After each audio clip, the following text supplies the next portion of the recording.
여자는 음성 메시지를 7개째 남기다가 울음을 터뜨렸다. 여자는 이렇게 민폐를 끼치는 자신을 받아들일 수 없었다. 자신은 이런 사람이 아니었다. 그러나 아무도 그걸 믿어주지 않을 것이다.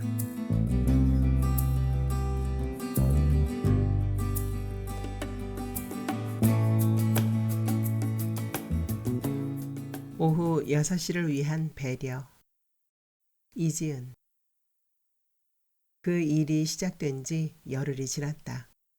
여자는 귀를 막았고 입을 닫았고 주먹을 쥐었다.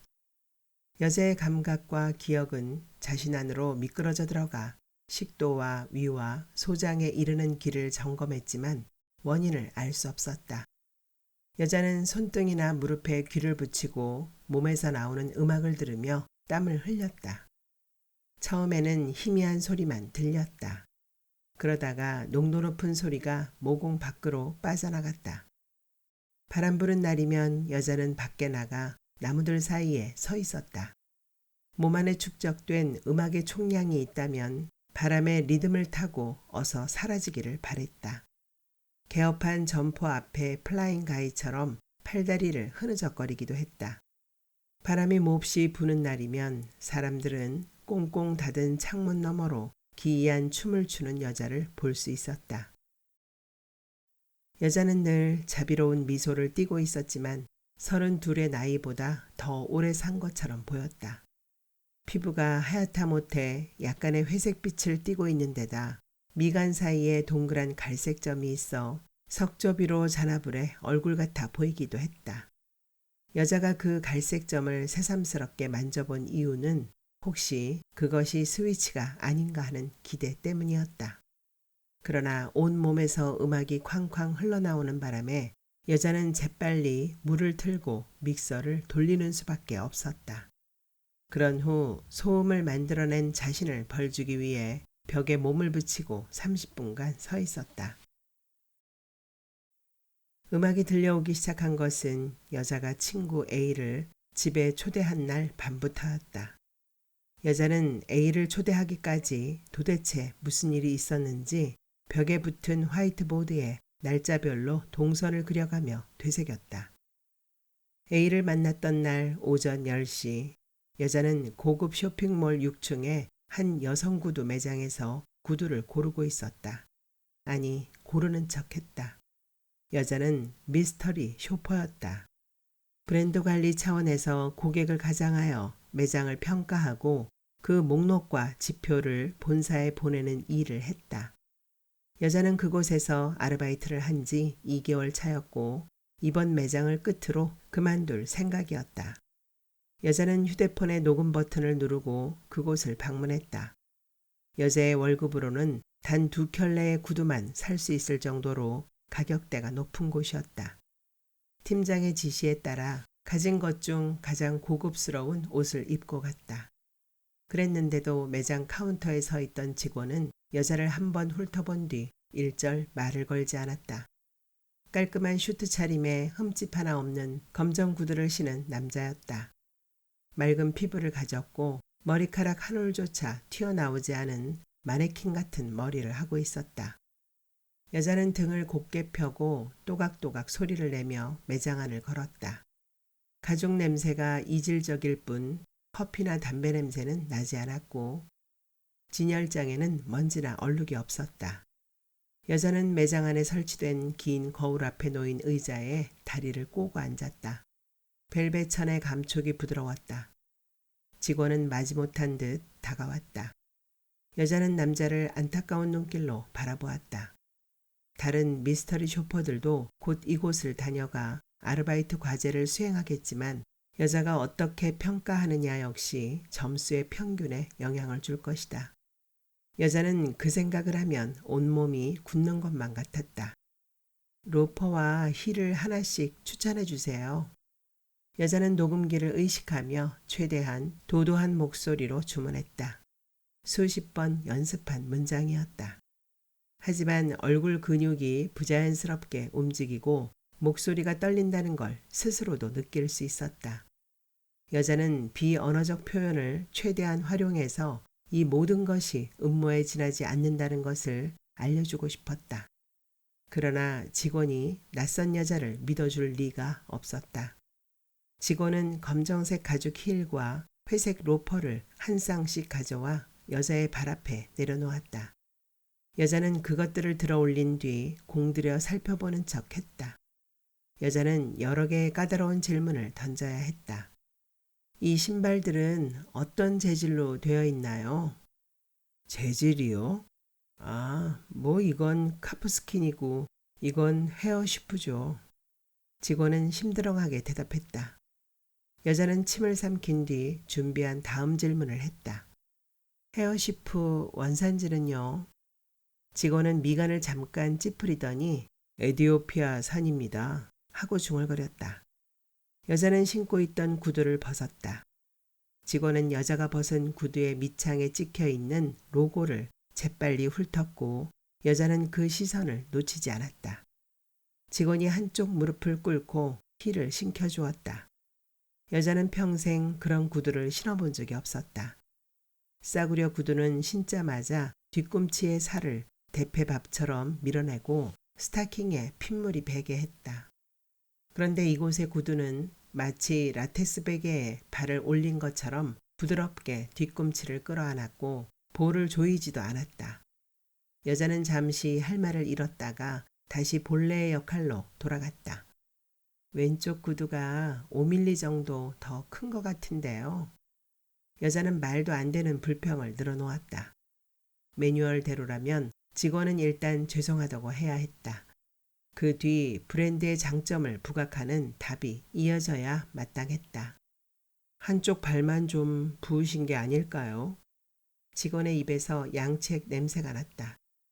대부분의 본사들은 친절과 배려가 이윤과 직결되는 스킬이라고 생각했고 고객 관리의 필수적 요소라고 판단했다. 하지만 딤섬 가게에서도 백화점의 시계 매장에서도 사람들은 자꾸 그걸 잊었다. 여자는 소란을 일으키지 않는 선에서 까다로운 요구를 해야 했고 직원들은 그걸 다 받아들여야 했다. 깨끗하게 닦지 않은 단 하나의 숟가락이나 얼룩을 지우지 않은 화장실 세면대, 현재 시각에 바늘을 맞춰놓지 않은 시계를 지적하는 손님에게 표정 관리를 못한다는 이유로 그들의 평판이 달라진다는 걸 여자는 믿을 수 없었다. 이토록 사소한 배려를 기준으로 옳고 그름을 판단하는 사회가 되었는데도 여자는 여전히 자신이 어떻게 살아야 하는 건지 알 수 없다는 게 더 놀라웠다.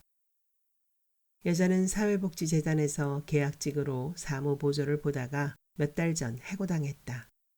재단의 이사가 저지른 뇌물수수 때문에 지방신문의 한 기자가 취재를 왔을 때 그에게 문을 열어주었다는 이유에서였다. 밀린 월세가 급하지만 않았다면 좀 더 시간을 두고 다른 일을 알아보았을 것이다. 구두 매장의 남자는 말끔하게 입었지만 밀린 월세나 차 할부금이 남아있을지도 모를 일이었다. 너무 까다로운 고객들만 상대한 탓에 지쳤을 수도 있고 얼마 전에 어머니가 병에 걸렸거나 여자친구로부터 이별을 통보받아 잠을 제대로 못 잤을 수도 있었다. 여자는 타인의 사정을 이토록 세세하게 배려할 줄 아는 자신에게 다소 감격했다. 무엇보다 여자는 남녀노소를 불문하고 자신에게 친절하지 않은 사람들을 자주 보았기 때문에 직원의 퉁명한 응대가 왠지 자신이 감내해야 할 정당한 시련처럼 느껴졌다. 여자는 자신의 이마에 한 줄기 빛이 닿는 것만 같아 잠깐 눈을 감았다. 하지만 그때도 몸에서는 아무 소리가 들려오지 않았다. 여자는 고급 구두가 든 쇼핑백을 어깨에 맨 채 팀장에게 영수증과 녹음 파일을 첨부한 메시지를 보내며 점검이 끝났다고 보고했다.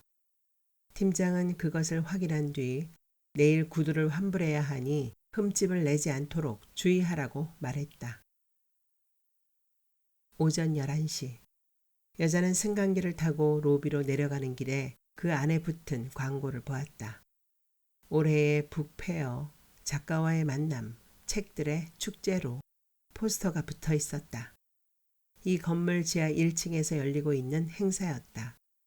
여자는 문득 책을 한 권 사고 싶어졌다.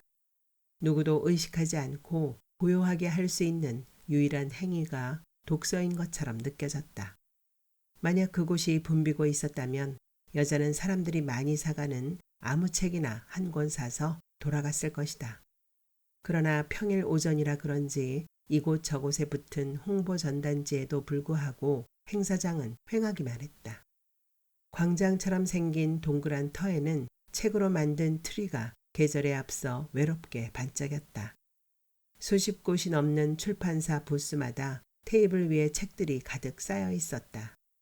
창백한 표정을 한 출판사 직원들이 스툴에 앉아 불안한 눈빛으로 바깥을 바라보았다. 여자는 그들이 호객 행위를 할까봐 염려스러웠다. 여자는 호객을 버티지 못하는 편이었다. 보고 가요, 먹고 가요, 이런 말들에 언제나 걸려들었다. 시식 코너에서 뭔가를 먹으라고 권하면 차마 무시하지 못했고 그걸 먹게 되면 반드시 그 식품을 사주어야 마음이 편했다. 미용실에서 권하는 대로 에센스나 두피 마사지를 추가한 뒤 회원 카드까지 만들고 온 적도 여러 번이었다. 여자는 언제나 지나치게 남을 신경 쓴다는 충고를 듣고 살았다. 그러나 그런 기준은 누가 정하는 건지 알 수 없었다. 좋은 구두를 사셨네요. 아동문학 부스를 지날 때 그곳을 지키고 있던 직원이 말을 걸었다. 그 말이 들려온 이상 못 들은 척 할 수는 없었다. 쇼핑백을 가리키며 사람 좋게 웃는 그녀를 그냥 지나치는 것은 불가능했다. 여자는 걸음을 멈추고 관심 있는 척 동화책들을 훑어보았다. 자녀분이 본격적인 학령기에 접어들기 전에 과학에 호기심을 갖게 해주는 책이에요. 국내 최고의 일러스트레이터가 그림을 그렸어요. 한번 보고 가세요. 햇님이 궁금해요. 라고 적힌 동화책 표지에 눈길을 주자마자 직원이 말을 시작해서 여자는 한참 그 말을 듣고 있었다. 그녀는 여자에게 아이가 있다는 걸 확고하게 전제로 깔고 말했다. 아니라고 할 타이밍마저 놓쳤기 때문에 여자는 잠자코 고개를 끄덕였다. 그녀는 21권짜리 세트를 모두 펼쳐 보여줄 기세였다. 그럼 일단 한 권만. 여자는 어쩔 수 없이 12,000원을 주고 그림동화 한 권을 샀다. 어쩌면 아침마다 방긋 웃는 해와 알록달록한 꽃들을 그런 표지를 보면서 마음이 밝아질지도 몰랐다. 직원은 사모님 형편 정도 되시면 시리즈로 구매들 하셔요. 하고 부추기며 여자의 주머니에 명함을 밀어 넣었다. 여자는 딱딱한 표지 모퉁이가 구두에 흠집을 낼까봐 쇼핑백에 책을 같이 넣지 못하고 가슴팍에 끌어안았다. 다른 부스의 직원들과 눈이 마주치지 않도록 조심하며 걸었더니 사고 싶은 책이 뭔지도 알 수 없어졌다. 모두 똑같은 사각형의 부스들 뿐이어서 미로를 헤매는 것 같았다. 그때 작가와의 만남, 스도만이 말하는 인문학의 경계라 적힌 입간판을 보았다. 그 너머로 반투명한 부스 안에 20개 남짓의 회색 플라스틱 의자가 있는 게 보였다. 무대랄 것도 없이 객석과 같은 높이의 바닥에 갈색의 작은 테이블을 놓고 그 위에 마이크만 하나 둔 게 전부였다. 포스터들이 벽에 걸렸고 바닥에는 작가의 것으로 보이는 양장본의 책이 100권 가까이 쌓여 있었다. 여자는 시계를 보았다. 20분 뒤면 행사가 시작될 터였다. 여자는 주최 측의 배려 없는 일처리 몇 가지를 바로 파악할 수 있었다. 우선 외국에서 초빙한 작가를 고작 20개 남짓의 의자가 놓인 공간에 부른다는 것이 부적절한 대우로 보였다. 인적이 뜸한 평일인데다 점심시간에 스케줄을 잡았다는 것 역시 매우 무례한 일 같았다. 어쩌면 스위스 작가는 한국에 대단히 실망을 한 뒤 다시는 이 나라에 오지 않을지도 몰랐다. 여자의 가슴 속에서 무한한 부끄러움과 책임감이 솟아올랐다. 여자는 빈자리를 채워주기로 다짐했다. 배가 고프기는 했지만 스위스 작가가 겪을 비참함에 비하면 사소한 일이었다. 다짐을 굳히자 이번에는 들고 있는 동화책이 신경 쓰였다. 작가와의 만남에 참석하면서 다른 책을 들고 오는 것 역시 배려 없는 행동이었다. 여자는 스태프에게 말해 바닥에 쌓여있던 그의 책을 한 권 사서 자리에 앉았다. 12시가 되자 여자까지 합해 7명의 독자가 왔다.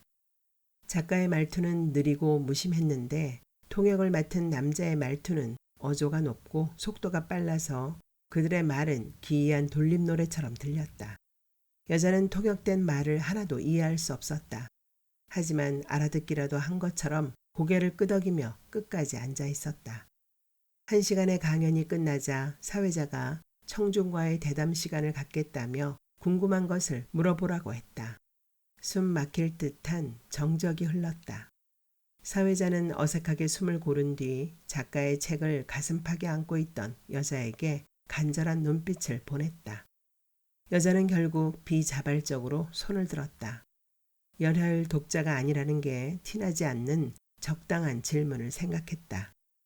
학창시절 내내 실패했던 모든 발표의 순간들이 스쳐갔지만 이곳은 낯선 자리이고 낯선 이들과 함께이므로 오히려 괜찮을지도 몰랐다. 저는 우리 스위스 문학이 나아가야 할 방향이 궁금합니다. 우리는 빼는 게 좋았을 텐데 하고 여자는 질문이 끝나자마자 자책했다. 작가는 긴 답변을 내놓았다. 여자의 뒤에 앉은 사람이 작게 한숨을 쉬는 소리가 들렸다. 작가는 내내 여자의 눈을 응시하며 말했기 때문에 여자는 땀을 흘리며 결박된 듯이 앉아 있었다. 사인을 받고 사진을 찍는 일까지 모두 끝났다. 행사가 끝나자마자 작가는 스태프들과 함께 껄껄 웃으며 사라졌다. 여자는 기진맥진한 상태가 되어 이제 집으로 가서 쉬어야겠다고 생각했다. 온몸이 땀에 흠뻑 젖어 있었다. 모든 에너지를 타인에게 쏟아부었지만 그저 공허하다는 생각이 드는 한편으로 누군가를 위해 배려를 한 자신이 사랑스럽기도 했다. 여자는 동화 전집을 파는 부스를 피해 출입구를 찾아 걸었다. 그때였다. 혹시 윤희정? 예술 관련 출판사 부스를 지날 때 누군가 여자의 이름을 불렀다. 여고 동창생이었던 A였다. 여자와 A는 3년 내내 같은 반이었다. A는 언제나 반장을 맡았기 때문에 여자의 이름을 가장 자주 불러준 사람이기도 했다. 긴가민가 했는데 전 보니까 기억나. 언제나 창백하던 그 표정도 그대로네. A가 여자의 이마를 물끄러미 보며 재밌다는 듯 웃었다. 여자의 학창시절 별명은 윤미간, 윤점 둘 중에 하나였다. 여자는 학기 초마다 친구들이 다가왔다가 얼마 지나지 않아 멀어지던 것을 기억했다. 착한데 부담스럽다고 했다. 친구들은 A도 착하다는 이유로 좋아하고 따랐는데 여자는 그 차이를 전혀 알 수 없었다. 아, 그래. 여자는 자비스러운 미소를 부자연스럽게 띄었다가 문득 몸을 움츠렸다. A는 미간에서 시선을 천천히 옮겨 여자가 들고 있는 것들을 유심히 바라봤다. 고급 구두와 동화책과 인문학책 3가지만으로 여자의 삶을 압축적으로 직관한 뒤 인사치레로 말했다. 애도 있고 교양도 있고 돈도 있나 보다. 하긴 너 공부는 꽤 잘했지. 모의고사 성적 보고 엄청 놀랐던 게 기억나거든. 안부를 물어주는 사람은 오랜만이었다. 여자는 A에게 여기는 어쩐 일이냐고 묻는 게 우선일 것 같았는데 이미 그런 말을 할 맥락은 닫힌 뒤였다. 여자는 A가 유명한 미대에 진학했다는 것을 간신히 기억해내고 그 얘기를 꺼내려고 했다. 하지만 대학을 졸업한 지 벌써 한참 지났다는 게 뒤이어 떠올랐다. 평일 오후에 편안한 차림으로 북페어에 온 걸 보면 달리 직업이 없는 건지도 몰랐다. 여자는 너무 많은 요소들이 한꺼번에 기억났고 이런 대인관계의 매뉴얼을 숙지해 본 적도 없었다. A는 여자가 입술을 달싹거리는 걸 지켜보다가 답답한 듯이 말했다. 안 그래도 가끔 궁금하긴 하더라. 어디서 잘 살고는 있나 하고. 애들 모이면 가끔 네 얘기 했었어. 그랬어? 별 의미는 없고. 근데 넌 나 별로 안 반가운가 봐. 여자는 동창들과 연락을 해본 적이 한 번도 없었다. 졸업하면 모두 각지로 흩어져 바쁘게 살기 때문이라고 생각했다. 여고 시절 여자는 모든 과제나 봉사, 청소 등의 희생과 헌신이 필요한 모든 영역에서 앞장섰고 동아리를 고를 때나 수학여행에서 방을 선정할 때처럼 선택이 필요한 모든 영역에서 양보했지만 학년이 올라갈수록 윤점은 반장도 아닌데 학급 일에 너무나 선다. 윤미간 부담스럽다 라는 말을 듣는 게 전부였다. 그렇게 느꼈어? 미안해. 진짜 내가 너무 놀라서. 얘는 농담이야. 그럼 너 볼일 보고 다음에 또 보든지 하자. 난 여기 자주 와. 이 근처 살거든. 또 마주치는 날이 있겠지 뭐. A가 몸을 반쯤 돌렸다. 약간 일그러진 표정과 엉거주춤하게 흔드는 손짓을 보자 여자는 자신이 반갑게 대하지 않은 게 더욱 마음에 걸렸다. 이런 순간을 그냥 지나치면 두고두고 괴로울 것이 뻔했다. 잠깐만. 여자는 A의 팔꿈치를 잡았다. A가 화들짝 놀라며 몸을 돌렸다. 그 탓에 여자는 걸음이 꼬여 휘청거렸다. 하지만 여자는 이내 진정하고 차분한 말투로 말했다. 그럼 연락처를 알아야지. 서로. 뭐? 내가 폰을 바꾼 지 좀 오래돼서 애들 연락처가 하나도 없거든. 그 말에 A는 눈을 가늘게 뜨고 여자가 내민 휴대폰에 자신의 번호를 천천히 찍었다. 그 모습을 보자 여자는 자신에게 다정한 말투로 말을 걸어주던 A가 기억나 용기가 생겼다. 혼자 급식을 먹던 여자에게 A가 다가와 말없이 함께 밥을 먹던 어느 저녁 풍경도 떠올랐다. 밥 같이 먹을까? 뭐, 그래. 그러자. 언제 한번 밥 같이 먹자. 그럼. A는 웃는 여자를 보며 손을 흔든 뒤 방금 구매한 작품집을 방어하듯 끌어안고 멀어졌다. 여자는 건물 밖으로 나오자마자 이따 시간 언제 돼? 하고 문자를 남겼다. 여자는 밥 한 번 먹자고 말하고 약속을 잡지 않는 사람들을 이해하지 못했다. 그 말을 들은 사람이 기다리는 줄도 모르고 그렇게 무례하고 무책임한 행동을 아무렇지도 않게 되풀이하는 사람들보다 나은 사람이 되고 싶었다. A가 여자에게 보여준 환한 표정과 반가워하던 말투를 곱씹으며 여자는 답장을 기다렸다. A에게서 답장이 온 것은 여자가 집에 도착하고도 한참 시간이 흐른 저녁 8시였다. A는 너 많이 바쁘지 않아? 하고 답장을 보냈다. 여자는 부담 갖지 말라는 말로 A가 자신을 배려하는 마음을 다시 배려하면서 자신이 얼마나 바쁘지 않은지에 대해 설명하느라 밤늦은 시각까지 문자를 주고받았고 A를 다음날 6시에 집에 초대하는데 성공했다고 믿었다.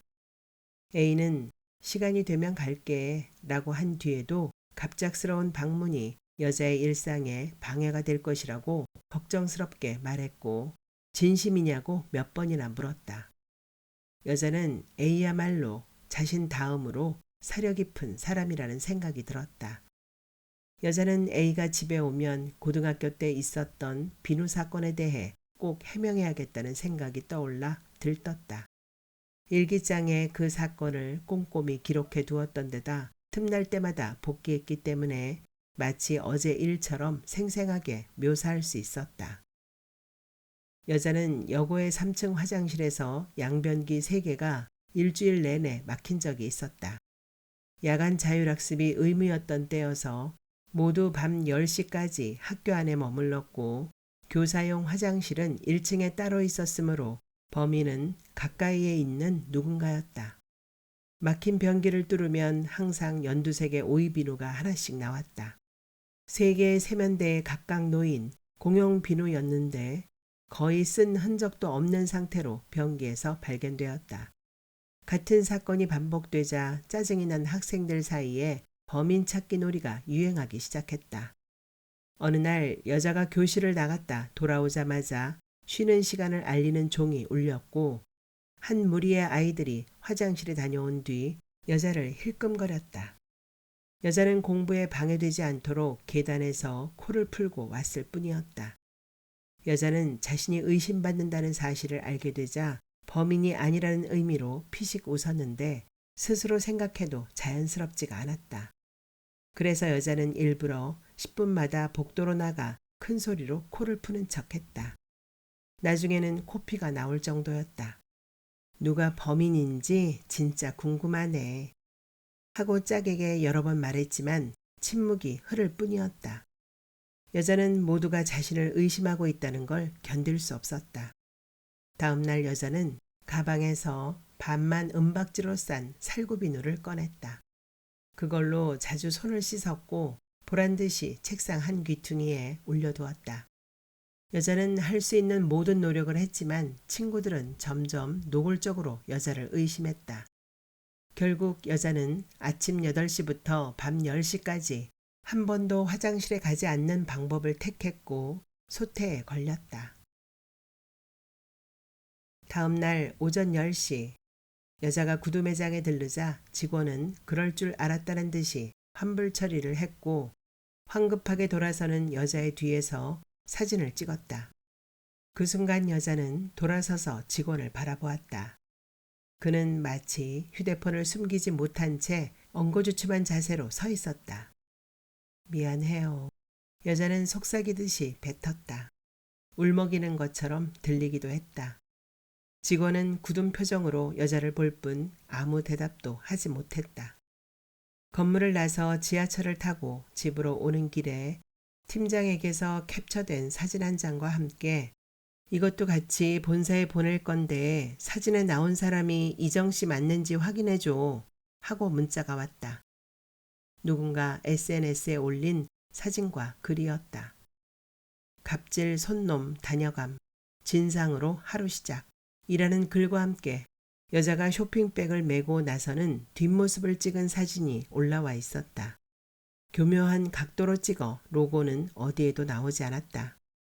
손님 대신 손놈으로 불린 여자는 자신의 뒷모습을 물끄러미 바라보았다. 여자가 집에 도착한 시각은 1시였다. 집으로 오는 내내 많은 것들을 고려하느라 숨도 제대로 뱉기 힘들 만큼 지쳐 있었다. 그렇긴 해도 그때까지 몸에서는 어떤 울림도 흘러나오지 않았다. 그건 분명했다. 여자는 A가 집들이 다닥다닥 붙어있는 좁고 경사진 골목을 올라오기 힘들까봐 전전긍긍했다. 그래서 사진을 찍어 달쟁이 길과 다랭이 길이 헷갈리지 않도록 정성스럽게 편집했다. 지도를 다운받아 성범죄자가 사는 집과 사냥개를 키우는 집에 동그라미를 쳤다. 여자는 그 모든 것을 8쪽짜리 디지털 가이드북으로 만든 뒤 오래된 우정의 초대장이라는 제목을 붙여 A의 SNS로 보냈다. A가 오래된 이나 우정이라는 표현에 신경 쓸까봐 장문의 톡을 보내 사전적 의미 이상은 아니라고 이야기했다. 그러자 사전적 의미나 그 이상은 아니다 라는 표현이 냉정해 보여 다시 긴 주석을 달았다. 그때마다 A는 똑같은 이모티콘으로 답장을 보냈다. 퀭한 눈의 판다가 대나무를 우적우적 먹고 있는 모습이었다. 호스트는 게스트를 위해 만반의 준비를 하는 게 당연한 도리였다. 여자는 복지재단에서 일할 때 동료의 집에 집들이를 간 적이 있었다. 아무도 자신의 외투를 받아 걸어주는 이가 없는 것을 보고 그 동료가 욕을 먹을까봐 대신 나섰다. 손님들이 새로 올 때마다 여자가 그들의 외투를 받아 옷걸이에 걸어주었고 혹시나 주머니에 든 물건이 사라지기라도 할까봐 내용물을 미리 확인받았다. 음식이 부족할까봐 자신은 적게 먹었고 술에 취한 동료들이 화장실을 쓰고 나올 때마다 가서 뒷정리를 했다. 그 후로 상사들은 집안에 중요한 행사가 있을 때마다 여자를 초대했다. 하지만 동료들은 아무도 여자와 어울리려 하지 않았다. 여자는 A를 초대한 오후 6시의 애매함도 놓치지 않았다. A가 점심에 무엇을 먹었는지에 따라 각각 다른 메뉴로 가볍지도 무겁지도 않은 대접을 해야 할 것이었다. 점심에 돈가스를 먹었다면 오후 6시에 피자나 치킨이 먹고 싶을 리가 없었다. 김치찌개를 먹었다면 초콜릿이나 비스킷, 셔벗도 괜찮을 것이었다. A가 비건일 경우를 고려해 아몬드 우유에 케일과 사과의 비율을 맞춰가며 음료를 만들어 보았다. 냉장고 안의 냄새가 사과에 얼마나 배어 있는지도 확인했다. A가 큰 소리로 웃을지도 몰라 이웃들에게 미리 시끄러울 수도 있다고 문자를 넣어 알렸다. 이웃들은 여자가 평소에 그 어떤 소리도 낸 적이 없었기 때문에 그 말만으로도 놀라워했다. 여자는 A의 발소리를 상상하며 슬리퍼를 샀다. 여자는 언제나 발꿈치를 들고 걷기 때문에 슬리퍼 따위는 필요 없었다. 영의정의 화선지 위에 문전을 내려놓듯이 현관문을 닫았기 때문에 아무도 여자가 언제 집에 오는지 몰랐다. 여자는 그런 삶을 당연한 듯이 살았다. 여자는 지하철에서 자리에 앉아 있을 때 아무리 피곤해도 눈을 감지 않는 사람이었다. 행여나 노인이나 임산부가 앞에 서 있는데도 보지 못할까봐 걱정했다. 하지만 그보다는 일부러 자는 척하는 무심한 사람으로 비춰지는 것이 더 견딜 수 없었다. 언제나 사람들은 자신의 진심을 알아주지 않았다. 여자는 동네 만두 가게의 유일한 단골 손님이기도 했다. 여자의 집으로 가는 골목 어귀에 있는 그 가게에는 언제나 손님이 없었다. 만두피가 너무 질기고 만두소에서 누린내가 났다. 여자는 비쩍 마르고 손톱이 새까만 이른의 노인에게 차마 만두가 맛없다고 말하지 못했다. 노인은 정말 성실하게 만두를 만들었다. 새벽 4시부터 고기를 다지고 부추를 씻고 양파 껍질을 벗겼고 밀가루를 직접 반죽해 피를 빚었다. 그리고 그 고생을 여자에게 모두 하소연했다. 여자는 먹어본 것 중에 제일 맛있다고 하며 포장도 해달라고 말했다. 노인은 여자의 손을 감싸쥐고 고맙다며 훌쩍거렸다. 오후에는 가게 앞에서 내내 기운 빠진 얼굴로 서 있다가 퇴근하는 여자를 발견하자마자 구부정한 다리를 휘청거리며 달려가 덥석 손을 잡곤 했다. 오늘도 개시를 못했네 하고 눈물을 글썽이면 여자는 씩씩하게 웃으며 제가 해드릴게요 하고 가게에 들어가 만두를 주문했다. 노인이 자신을 보며 행복해하는 걸 볼 때마다 쓸모있는 사람이 된 것 같아 뿌듯했다. 그것은 맛없는 만두를 먹는 일을 상쇄할 만큼 괜찮은 것이었다.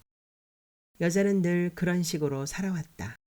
삼겹살을 먹은 날에는 대중교통을 이용하기 전에 1시간을 배회하며 옷에 배인 냄새를 빼는 것까지 포함해 세상에는 배려하고 신경 써야 할 일이 너무나 많았다. 그런 미시적인 세계에는 한 번 발을 디디면 좀처럼 빠져나올 수 없었다. 여자는 갈수록 더 세밀한 것들을 보았고 그래서 더 촘촘하게 상처받았지만 이상하게도 사람들은 점점 무심해지는 것 같았다. 3시부터 5시까지 여자는 욕실과 베란다의 수도꼭지를 꼼꼼히 물청소했고 침구에 먼지를 털었다. 건조대에 걸린 아직 덜 마른 속옷들을 치우고 신발장에 탈취제를 뿌렸다. 냉장고에 붙여놓은 배달 음식 쿠폰들을 떼어내고 거실에 아로마 향초를 피웠다. 해야 할 일에 비해 시간이 너무 빨리 흘러가는 것 같았으므로 여자는 더욱 분주히 움직였다. 지나치게 깨끗이 청소한 것에 A가 어색해할까봐 다시 적당하게 물건을 흐트러 놓았다. 땀이 나서 샤워를 한 뒤 목욕 재개한 것에 A가 부담스러워하지 않도록 머리를 오래 말렸고 환기를 시킨 뒤 욕실의 수증기를 닦아냈다. 오이 비누에 관해 자연스럽게 이야기를 꺼내기 위해 졸업 앨범과 일기장을 펼쳐놓는 것도 잊지 않았다. 작정한 것으로 보이지 않게 그 옆에 스위스 작가의 책도 갖다 놓았다. 어쨌든 자신은 죽었다 깨어나도 변기에 비누 따위를 넣을 수 없는 유형의 사람이라는 걸 꼭 알려주고 싶었다. 그 여고를 졸업한 누군가가 아직도 그때 그 오이비누 사건이 하며 자신을 떠올릴 거라 생각하면 두려워 견딜 수가 없었다. 배려하며 살아온 선한 삶이 통째로 흔들리는 것만 같았다. A가 오기로 한 시각까지 30분이 남았을 때 여자는 집안을 한 번 더 둘러보았다. 모든 사물이 제자리에 있었고 공기에서는 은은한 향기가 났으며 습도도 온도도 적당했다. 여자는 만족스러운 표정을 짓고 식탁 의자에 앉아 동화책을 읽기 시작했다. 태양광을 받아 무럭무럭 자라는 꽃들이 화사한 색감으로 그려져 있었다. 따뜻하고 아름다운 세상이었다. 여자는 잠시 눈을 감았다. 꽃들이 알록달록한 점이 되어 어둠 속을 고요하게 떠다녔다. 눈을 뜨자 밤 8시가 넘어 있었다. 여자는 숨이 멎을 듯한 충격을 받으며 벌떡 일어났다. 심장에 구멍이 난 것만 같은 감각이 온 몸으로 파고들었다. 그 구멍으로 차디찬 바람이 지나갔다. 여자는 몸을 움츠린 채 부들부들 떨다가 몇 번이고 구토를 했다. 그날 밤부터였다. 여자의 뼛속에서 윙윙하는 울림이 시작되었다. 여자는 진도 2의 지진이 난 줄 알았다. 소리는 점점 혈관으로 번지더니 몸 밖으로 빠져나가 벽을 쿵쿵 두드리는 정도의 진동으로 커졌다가 서서히 줄어들었다. 그러다 갑작스럽게 꽝하며 소리가 피부 밖으로 뛰쳐나왔다. 여자는 이 모든 현상을 인지하지 못하는 척하며 그 밤을 견뎠다. 그러나 아침에 눈을 뜨자마자 여자의 몸에서 소리가 다시 스멀스멀 기어나오기 시작했다. 날이 갈수록 몸에서 나오는 소리가 크게 들렸다. 그 소리는 난데없이 뚝 멎어 여자를 안심하게 만들었다가 놀리듯이 몇 배로 볼륨을 키웠다. 어디서부터 잘못된 것인지 여자는 알지 못한 채로 발만 동동 굴렸다. 이웃들이 현관문을 세게 닫는 소리를 들으며 여자는 그것이 자신에게 보내는 항의의 표시라고 생각했다. 여자는 음악의 진앙이 되어 속수무책으로 온통 흔들리기만 했다. 소리가 불현듯 더 커진 밤이면 뒤꿈치를 든 채 밖으로 달려나가 노래방 간판 아래 자연스럽게 서 있었다. 온몸에 머드팩을 바르거나 두꺼운 옷을 입어도 소용없었다. 병원에는 가지 않았다. 오래전에 여자는 온갖 종류의 상담 치료들을 경험해 보았다. 그러나 여자는 최면술사, 점성술사, 임상심리 전문가와 무당 앞에서조차 그들이 자신의 직업적 소명을 의심하지 않도록 애를 써주었다.